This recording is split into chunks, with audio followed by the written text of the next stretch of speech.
police responded to the home. So will you clarify that for me? You're not confirming a roommate called 911, but they used the roommate's phone. So was there someone else at the home other than those two roommates? There was other friends that had arrived at the location. How many? Everybody made a call. Honestly, I'm not quite sure at this time.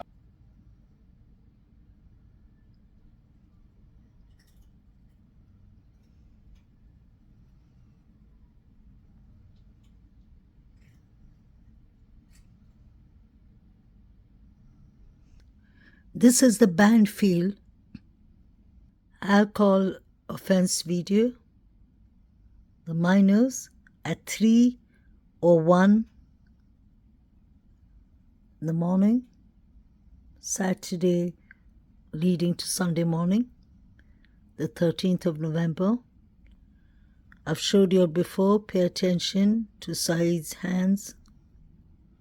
They're really badly damaged.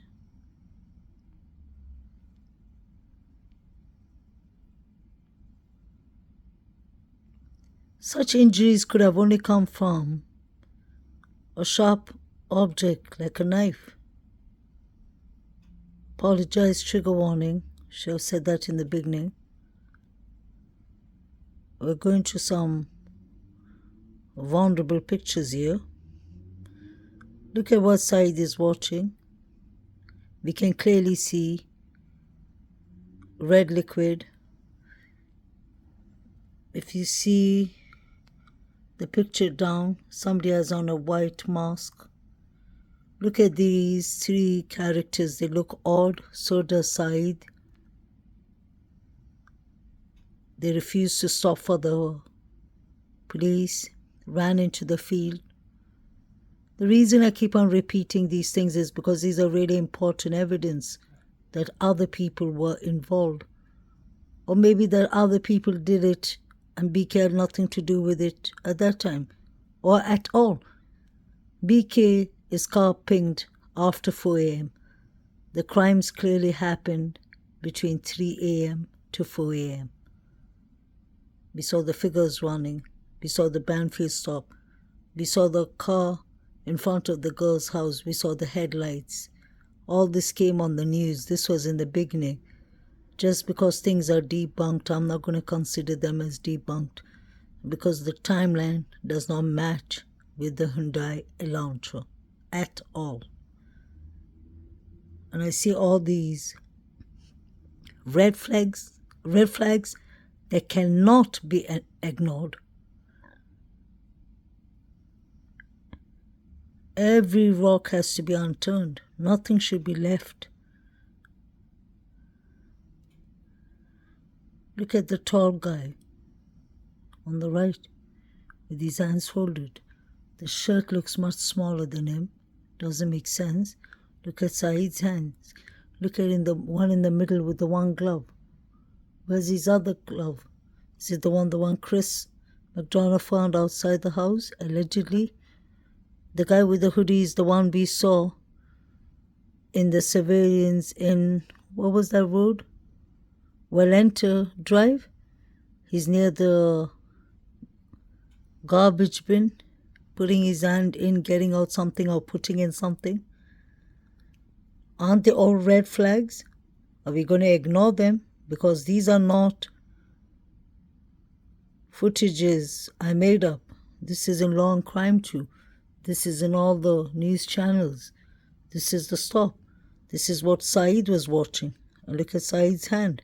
That has nothing to do with me.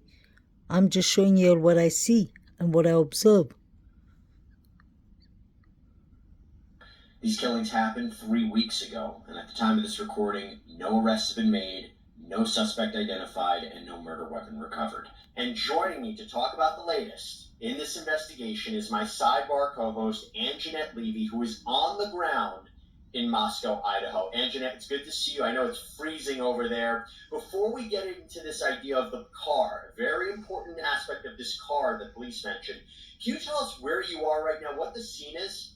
Jesse, good to be with you. We are about a block away from the house on King Road where these homicides occurred a little more than 3 weeks ago. And where I'm standing right now is in front of the Sigma Chi house. The Sigma Chi house is important in this investigation because Ethan Chapin, one of the victims, and his girlfriend, Xana Kernodle, were at a party here at the Sigma Chi house around 9 p.m. on November 12th. That was that Saturday night, hours before these homicides occurred. They then made their way, it's our understanding, made their way from the Sigma Chi house over to the house on King Road, arrived there around 1:45 a.m. There had been some questions. Police had put out a call for information earlier this week about where Ethan and Xana were between the hours of 9 p.m. and 1:45 a.m. Were they here the whole time at the Sigma Chi house? I asked that question of the PIO yesterday. I didn't get an answer. He said they had received more information about their whereabouts, but he wouldn't tell me where they were. There's since been some other reporting that they've determined that Ethan and Xana were here at the Sigma Chi house all night. We're trying to confirm that, and then made their way over about a block away to the home where they ended up being murdered. Ethan, of course, was a member of the fraternity here, and Xana was somebody who was known to the people in the fraternity as well. Can you imagine how many people came to the scene, the crime scene, before the police? How many people walked over all the important evidence? How many people touched the deceased victims?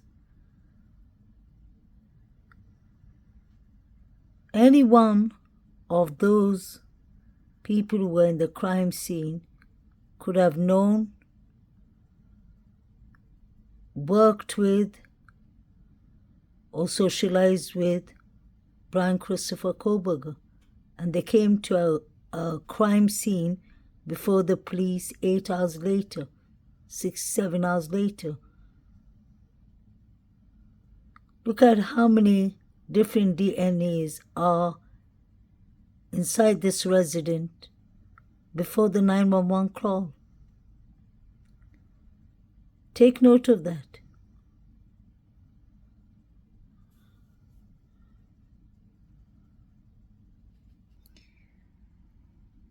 May the 4 victims rest in peace.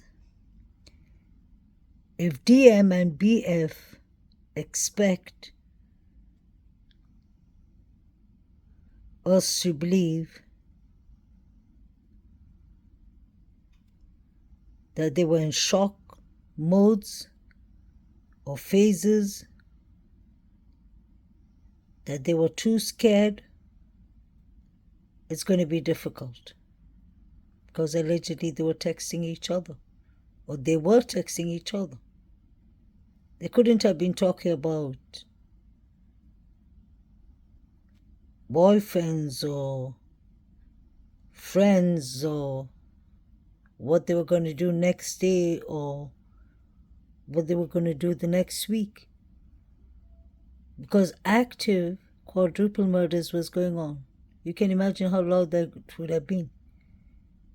And I really don't believe that somebody came and silently unlived the 4 victims in their sleep. I believe the houses, flats nearby, like opposite 1122 Kings Road, the neighbor's house, the neighbors, Queens Road, the parking place, Taylor's Avenue, I believe that most of them at least heard the yelling, the fighting. People were fighting for their lives. People heard the commotion.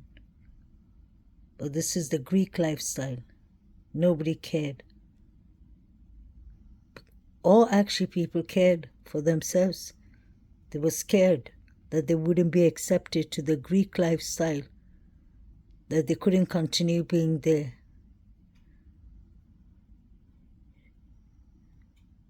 We have the chief who clearly told Fox News in the press conference when the reporter from Fox News asked the chief, she asked Chief Fry, the surviving witness. The chief said, I did not say they were witness. I said they were just there. Explain that. What does BF have? What exculpatory evidence does she have? What has she seen? Who has she seen? What did she see in the party? Did she witness the fight between the Davids and Eaton? Eaton, I guess.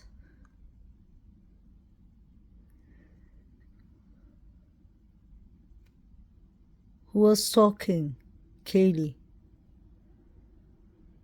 Who wanted Maddie, Kaylee, Zana, and Eaton gone? Who had so much hate and jealousy in them? I always said for the last couple of months, I believe it was two separate incidents. Zana and Eaton were killed earlier during the grub truck when people were calling Zana's name. Kaylee and Maddie, I believe something happened to them while they were calling Jack D. Jack D knows something, even if he did not do something. Just like I believe Maddie's boyfriend knew what the Sigma Chi or Chi boys, some of them had in mind.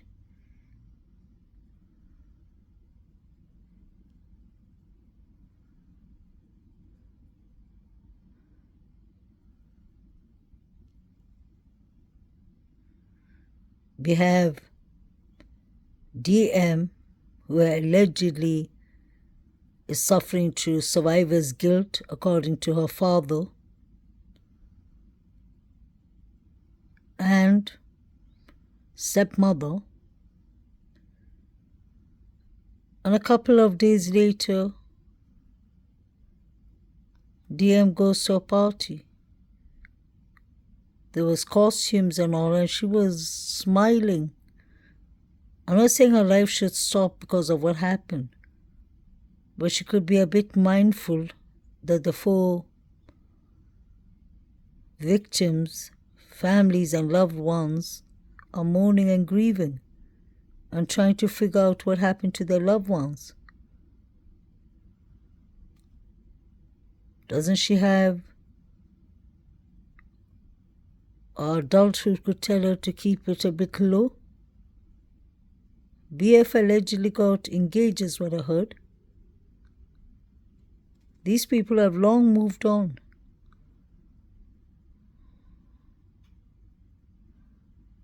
I wonder which of the surviving roommates knew Brian Christopher Kohlberger.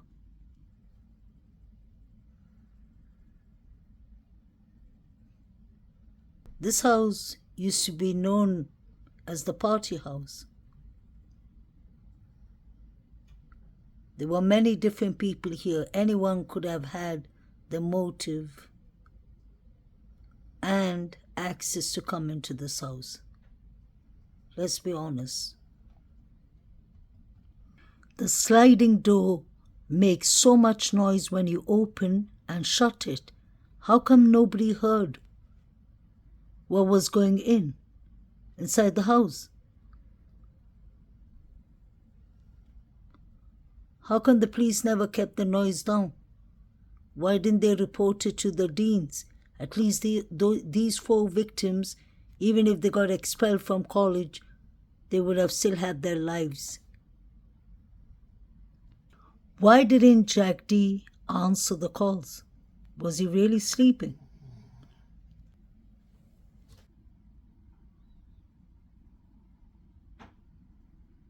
Go away. It's a very different.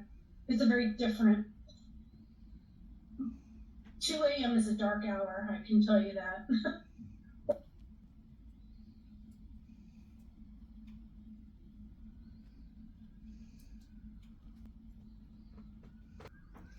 You see that white pickup truck? That belongs to Jack D, I believe, because it's parked in front of his house. I heard he sold the pickup truck 10 days after the murders, allegedly. I'm not sure about that. That's a speculation. And you see a Hyundai Elantra downstairs. What was Jack D's alibi? I'm being honest, I don't trust him. So if Brian Koberger is person A and he touches this knife sheath and then somehow this knife sheath is picked up by somebody else, I mean, he could touch it, he could handle it, it could be anything. And then that person that somehow is in this Kings Road home, that is a perfect explanation of how Koberger's DNA was on that knife sheath. Is it sufficient to place him in that home, let alone to place the murder weapon in his hands? That's why I'm not at all worried about the DNA. DNA expert. I work privately in the area of forensic DNA and forensic biology. I've been doing this work for 17 years. DNA can be transferred onto items that people have never contacted and never touched. They can be found in rooms where people have never set foot.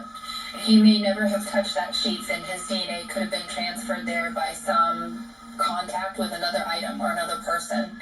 We can't tell how it got there. We can't tell when it got there. Or it could be there because the DNA that was found was a touch DNA on the button on the knife sheet. His DNA could have got there by any means, by different means. Brian could have shook hands with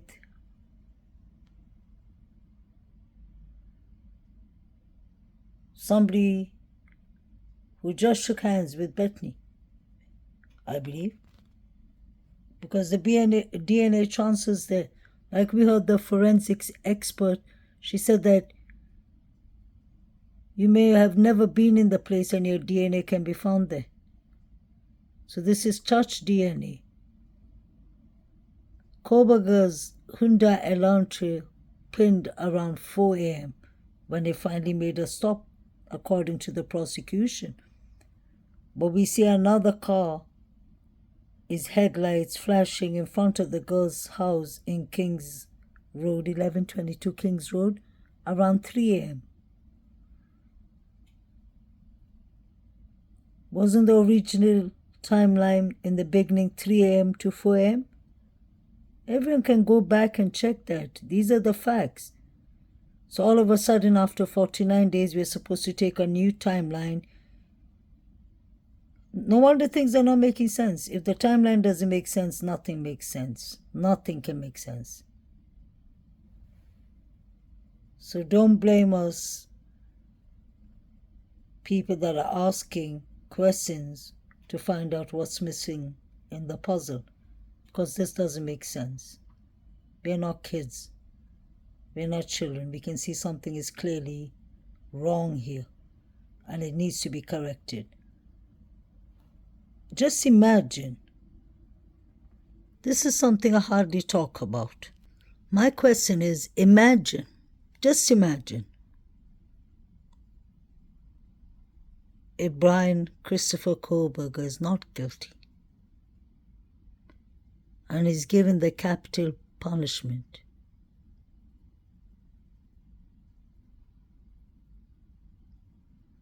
And he loses his life completely.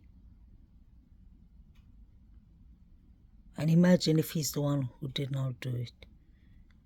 And we find out evidence, better evidence later. Imagine that. Would you live well with yourself? We're not the jury, but how would it make you feel to know? How would it make us feel to know that we were part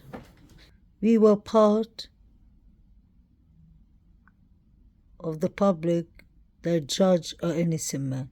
Just imagine that. True crime is supposed to be getting justice for victims. Brian Christopher Koberger could be the killer.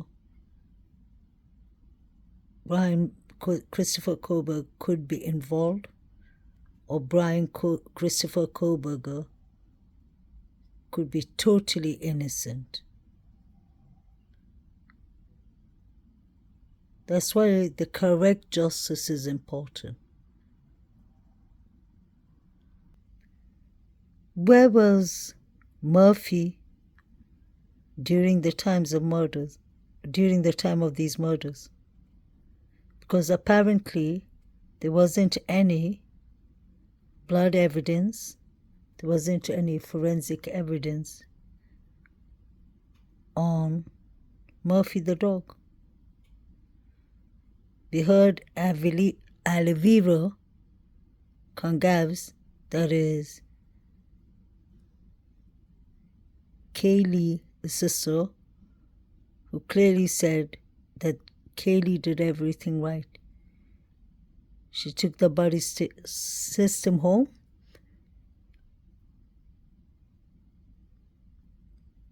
and that she and Maddie stayed very close. She said they came home, she let Murphy out. That's important. So if Murphy went out for his dog business, could somebody have hidden Murphy so that the girls would come out to check where Murphy is? It was kind of like the Linda Lane footage. We could hear a male, I don't know if it was Eaton, somebody was calling out for Murphy. Did something happen then?